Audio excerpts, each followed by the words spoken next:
what is appropriate for Texas? Because there's 2 first-place votes. There's 6 second-place votes.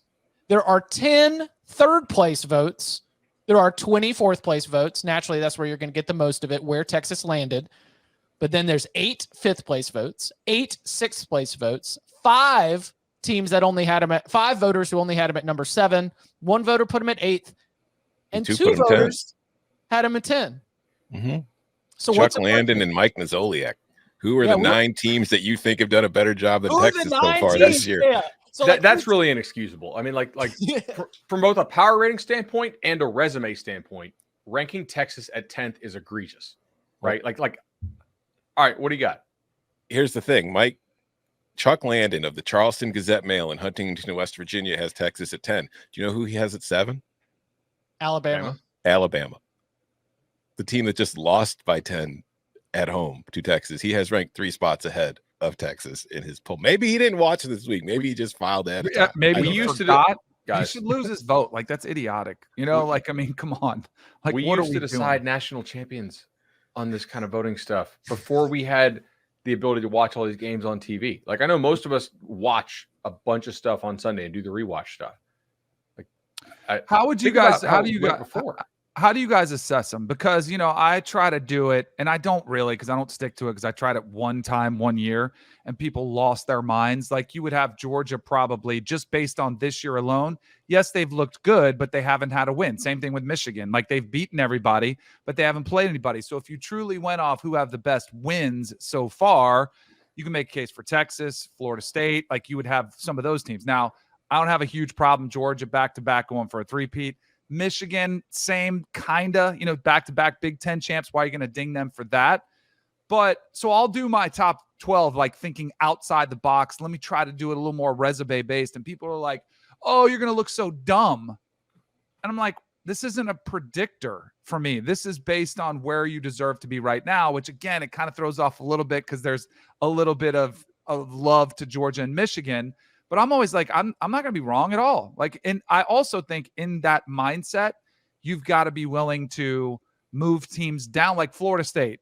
If they play Boston College, their schedule's a little weaker. I have no problem dinging them a little bit because we have that win becomes a little further in their rear view and they don't have multiple opportunities. And like in Ohio State, they could make a massive jump if they beat Notre Dame, week 4. So I like having a lot of fluidity, bringing a lot of teams in and out. And some of these teams, like for a voter like that, does he think, oh, well, Texas they're not going to back this up. So I'm going to leave them at 10 and Bama's going to be fine if they switch their quarterback, whatever. I don't know how you justify it. But I'm just like, sometimes when I look at these rankings, I'm like, are people worried that they want to try to have it right at the end of the season?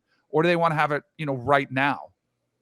And I guess that's the beauty of it, is anybody can decide any way they want to. Right, which is why we send out 63 of them. Right, that would be to be able to get like a decent balance, because there are there are AP voters in the men's basketball poll I know who, I don't know if they I'm not going to allege that they rip off Ken Pom, but they have their own power ratings and they say my power rating is my power rating, and my 1 through 25 is essentially just a strength of team rather than it being resume. In general, I like to create some sort of balance of team strength versus resume.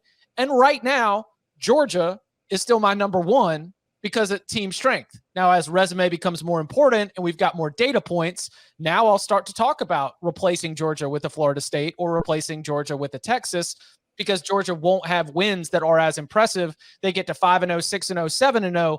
Now it's almost like you've got to start eliminating how much you factor in how talented the team is. And then it has to be, what does that team actually look like on Saturdays when we start to talk about the college football playoff and the big rankings that matter?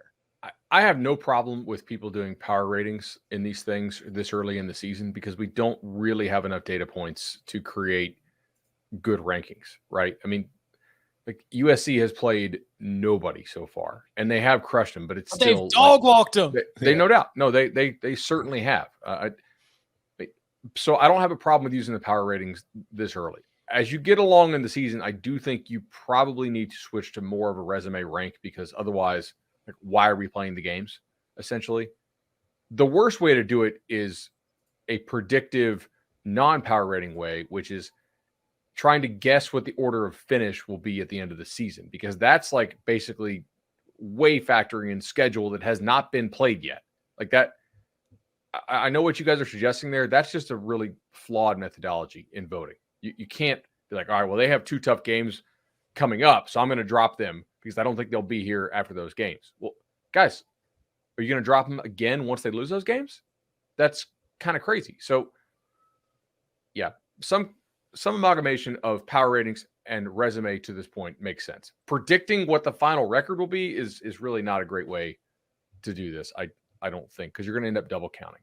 Anything below 5 is irresponsible for the Texas Longhorns. Yes, they've got what? They've got the Easily. best win in college football. I think anything below 3, actually. So there have been 9 times that Nick Saban has lost in Tuscaloosa. 3 of them were in that first 2007 season.